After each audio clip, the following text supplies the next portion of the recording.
फायदा होगा NMDC share holders को, और क्या लंबी अवधि में इस डीमर्जर का फायदा आपको होता हुआ दिखता है एनएमडीसी को?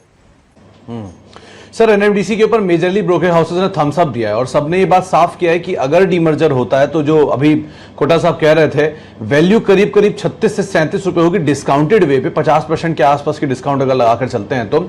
और ये अगर बियर केस में जाएंगे तो 22-23 रुपए की वैल्यू दे रहा है ईडलवाइज, लेकिन यहां पर भी डिस्काउंटेड है। अगर ये कारोबार में जो एग्जिस्टिंग आयरन ओर प्राइसेस है उससे नीचे के प्राइसेस अगर मिलती हैं, नॉर्मल सिनेरियो आता है, तब इस तरह के दाम यहां देखने को मिल सकते हैं। लेकिन हाँ, ईडलवाइज की राय जो है वो 215 रुपए के टारगेट्स के लिए है। जेपी मॉर्गन 210 का टारगेट दे रहा है, सिटी 195 का टारगेट दे रहा है। दोनों की, सिटी और जेपी मॉर्गन, न्यूट्रल रेटिंग और ईडलवाइज की बाय साइड पे रेटिंग है। उनको लगता है कि पॉजिटिव तो है ये ट्रिगर कंपनी के लिए, क्योंकि जो लायबिलिटीज है कंपनी की वो स्टील कारोबार के अंदर पहुंचती हुई दिखाई पड़ेंगी और वो कैपिटल इंटेंसिव भी है और साथ साथ लॉस मेकिंग भी है, तो वहां पर चला जाएगा। और एनएमडीसी के लिए अब जो कारोबार बचेगा वो प्योर प्ले होगा आयरन ओर को लेकर, उसमें स्टील कारोबार नहीं होगा। इसीलिए कंपनी के लिए एक बेहतर ट्रिगर बन के सामने आ सकता है। बेस केस में 22 रुपए की वैल्यू, बुल केस में 36 रुपए की वैल्यू, वो भी डिस्काउंटेड आधार पर। अगर डिस्काउंट को हटा देंगे तो ये शायद कोटा साहब की वैल्यू यानी 50 से 56 रुपए के आसपास ही जाता हो दिखाई पड़ेगा। नमस्कार शैलेंद्र जी, और नमस्कार आपके सारे व्यूअर्स को। एनएमडीसी का जो ये स्टील प्लांट डीमर्जर है, ये पहला कल जो अनाउंसमेंट आया है, ये पहला कदम है, formal announcement to that extent की स्कीम ऑफ डीमर्जर बोर्ड ने अप्रूव किया है। ये स्टील प्लांट का वैल्यू हमारे हिसाब से 35 to 50 rupees per share of NMDC होना चाहिए, जो आज के डेट पे एनएमडीसी के मार्केट वैल्यूएशन में बिल्ट इन नहीं है, फैक्टर्ड इन नहीं है। सो जैसे डीमर्जर होगा ये वैल्यू अनलॉकिंग होगा, और the existing share holders of जो एग्जिस्टिंग शेयर होल्डर्स है एनएमडीसी को उनके शेयर होल्डिंग के प्रोपोर्शन में स्टील प्लांट के नया कंपनी में शेयर्स मिलेंगे जो लिस्ट होंगे।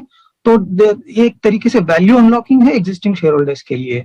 सो ये डेफिनेटली एक पॉजिटिव कदम है कंपनी का। और आगे जाके अगर गवर्नमेंट, क्योंकि गवर्नमेंट अभी मेजॉरिटी शेयर होल्डर एनएमडीसी में भी है, अगर स्टील प्लांट में भी स्टील प्लांट की कंपनी में भी मेजॉरिटी शेयर होल्डर रहेंगे, आगे जाके अगर गवर्नमेंट स्ट्रेटेजिक डाइवेस्टमेंट करते हैं तो और ज्यादा फायदा हो सकता है for the share holders of NMDC, because better value Fitch करेगा स्ट्रेटेजिक डाइवेस्टमेंट में। मैं इनफैक्ट उसी से जुड़ा हुआ अगला सवाल पूछ रही थी कि जैसे आशीष ने भी मेंशन किया, ये एक प्रिल्यूड है, इशारा है, या फिर पहला कदम है वो और बढ़िया स्ट्रेटेजिक डाइवेस्टमेंट के लिए। किस तरह की वैल्यूएशंस आपको लग रहा है ये स्टील बिजनेस कमांड करेगा as against the current merged को iron ore and steel business, और वहां पर आपको कितनी वैल्यू दिखती है? देखिए, अभी एनएमडीसी ने अभी तक स्टील प्लांट में 18,500 करोड़ का इन्वेस्टमेंट किया है, जो आज के डेट में वो एनएमडीसी के मार्केट कैप में वैल्यू नहीं दे रहा है मार्केट, क्योंकि ये स्टील प्लांट अभी अंडर कंस्ट्रक्शन है, फाइनल स्टेज ऑफ कंस्ट्रक्शन में है। और एनएमडीसी के जो एग्जिस्टिंग शेयर होल्डर्स थे काफी नाखुश थे ये स्टील प्लांट एंट्री में जब कंपनी ने किया है, क्योंकि उसमें काफी कैश गया है कंपनी का 5-6 साल से। सो अब जैसे ये डीमर्ज हो रहा है एंड ऑल्सो कंप्लीशन के पास आ रहा है, सो इट इज एक तरीके से वैल्यू अनलॉकिंग है for the existing share holders of NMDC. तो हमारे कैलकुलेशंस के हिसाब से हम fair value for the steel plant around 35 to 50 rupees per share देखते हैं इन अ नॉर्मल बिजनेस सिनारियो। अगर वो स्ट्रेटेजिक डेवलपमेंट में जाता है तो और भी ज्यादा हो सकता है, फेयर वैल्यू 60-70 रुपीज तक जा सकता है। सो जैसे जैसे डीमर्जर की प्रोसेस आगे बढ़ेगी, ये वैल्यू अनलॉकिंग आपको दिखने लगेगा एनएमडीसी के शेयर प्राइस में। 35 to 50 rupees per share fair value है स्टील प्लांट का हमारे कैलकुलेशंस के हिसाब से। जी कोटा साहब, जरा ये बताइए, वैसे एनएमडीसी बिल्कुल डेट फ्री है और आप ये जता रहे हैं उम्मीद कि जो डीमर्जर होगा और स्टील प्लांट बिल्कुल नया है तो उसमें सरकार अपना हिस्सा बेच देगी, यानी कि कोई नया व्यक्ति आएगा जो सरकार की हिस्सेदारी खरीद लेगा जितना प्रोपोर्शन एनएमडीसी में है। क्या मैं ठीक समझ रहा हूं? आपकी समझ ठीक है। ये स्ट्रेटेजिक डाइवेस्टमेंट गवर्नमेंट आगे जाके कर सकते हैं। ऐसे पहले भी उन्होंने एक कैबिनेट में डिस्कशन भी हुआ है पिछले साल, तो देयर इज अच्छा चांस है, there is a good probability कि ये आगे जाके गवर्नमेंट स्ट्रेटेजिक डाइवेस्टमेंट कर सकते हैं।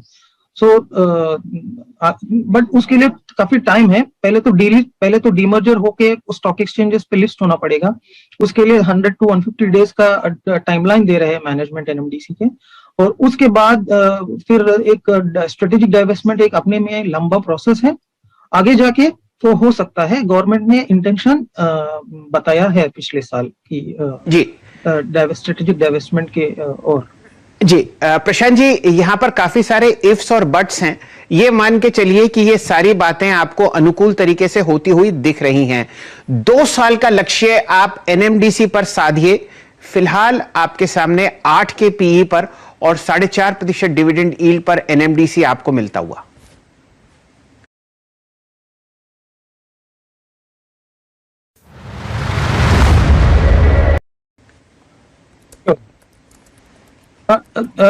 मतलब एनएमडीसी अभी काफी रीजनेबली वैल्यूड है। एंड जैसे अगर आप देखेंगे तो आयरन ओर प्राइसेस काफी हाई है, सिग्निफिकेंटली हाई है globally and also in India. But to that extent NMDC का शेयर प्राइस या मार्केट वैल्यूएशन को रिफ्लेक्ट नहीं कर रहा है the strong iron ore prices. Market ये मान के चल रहा है कि कल के दिन या इमीडिएटली अगर आयरन ओर प्राइस गिर जाता है to a normal cycle price, तो क्या वैल्यूएशन होना चाहिए एनएमडीसी का, केवल उसी वैल्यूएशन पे मार्केट अभी एनएमडीसी को वैल्यू कर रहा है। और धीरे धीरे जैसे एनएमडीसी एक क्वार्टर एडिशनल प्रॉफिट जमा जनरेट करेगी, धीरे धीरे शेयर मार्केट उसको इंक्रीमेंटल वैल्यू दे रहा है एनएमडीसी शेयर में। सो आगे इफ यू टेक अगर लॉन्गर टर्म होराइजन लेते हैं 1 से 2 साल के बीच में, यहाँ से 100 रुपए पर शेयर तक का इंक्रीमेंटल वैल्यू हमको दिखता है एनएमडीसी में।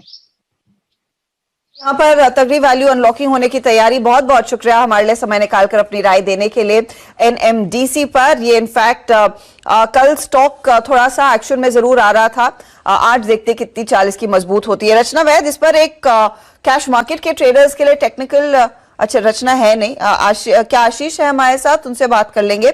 चलिए राजेश सातपुते से पूछ लेते हैं। एनएमडीसी कैश मार्केट के लिहाज से आई एम नॉट श्योर क्या ये अभी भी बैंड में है, बैंड में फंसा हुआ है, तो कैश मार्केट के लेवल्स बताइए राजेश सातपुते इस ट्रेड में, क्योंकि कल दोपहर में 3.5% की तेजी आ गई थी। यस हर्षिता जी, मुझे लगता है कल जिस तरह से शॉर्ट्स जो है, शॉर्ट कवरिंग आप कह सकते हैं, वो शॉर्ट कवरिंग थोड़ी और एक्सटेंड होगी। आज के लिए इंपॉर्टेंट लेवल रहेगा 175, ये कैश मार्केट के लेवल से 175 के ऊपर मुझे लगता है ये रैली और तेज होगी। इसका टारगेट होगा 185, 187। चर्चा करते हैं ब्रोकरेजेस का रुझान जो एनएमडीसी पर आता हुआ।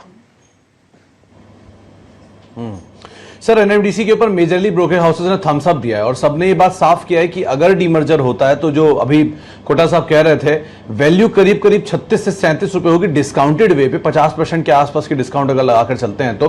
और ये अगर बियर केस में जाएंगे तो 22-23 रुपए की वैल्यू दे रहा है ईडल वाइज, लेकिन यहां पर भी डिस्काउंटेड है। अगर ये कारोबार में जो एग्जिस्टिंग आयरन ओर प्राइसेस है उससे नीचे के प्राइसेस अगर मिलती हैं, नॉर्मल सिनेरियो आता है, तब इस तरह के दाम यहां देखने को मिल सकते हैं। लेकिन हाँ, ईडल वाइज की राय जो है वो 215 रुपए के टारगेट्स के लिए है। जेपी मॉर्गन 210 का टारगेट दे रहा है, सिटी 195 का टारगेट दे रहा है। दोनों की सिटी और जेपी मॉर्गन न्यूट्रल रेटिंग और ईडल वाइज की बाय साइड पे रेटिंग है।